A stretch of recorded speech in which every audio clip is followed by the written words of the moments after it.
DeepSeek ఏదైతే ఉందో DeepSeek R1 AI మోడల్‌ని అభివృద్ధి చేయడం జరిగింది. Reinforcement in learning. ఓకే. బేసిక్‌గా లెర్నింగ్ సిస్టమ్‌లో రీజనింగ్ ఏదైతే ఉంటుందో, రీజనింగ్ సబ్జెక్ట్ ఉంటుంది కదా, రీజనింగ్ అనలైటిక్ బేసిస్‌లో దాన్ని ఇంకా ఇంప్రూవైజ్ చేయడం కోసం అని చెప్పేసి బేసిక్‌గా ఈ టూల్‌ని తీసుకొచ్చారు. Okay. R1 AI model. So దీనికి సంబంధించి ఎవరు డెవలప్ చేశారు? డీప్‌సీక్ ఆర్టిఫిషియల్ ఇంటెలిజెన్స్ అనే కంపెనీ. ఓకే. ఇది చైనాకి సంబంధించింది. Model R1 learns reasoning via reinforcement learning. Okay.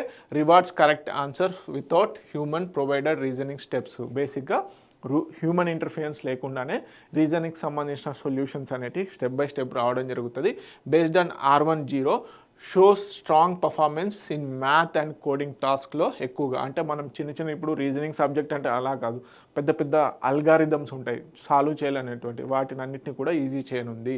అదేవిధంగా average high school students in challenging math exams. Okay.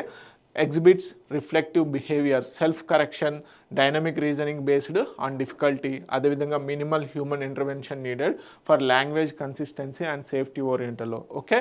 So advances AI reasoning beyond memorisation. అదేవిధంగా reduce reliance on expensive human label data మీద.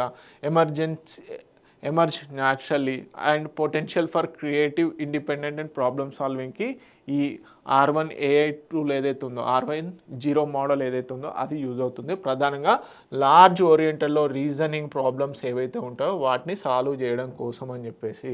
Okay. So major steps towards autonomous self correcting AI సిస్టమ్స్కి ఇది road path లాగా పనిచేయనుంది.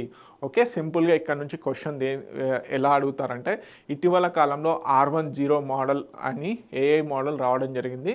దాన్ని develop చేసింది ఎవరు అంటే DeepSeek AI. ఒకవేళ అది దేని మీద పర్ఫార్మెన్స్ చేస్తుందంటే రీజనింగ్ మోడల్ మీద.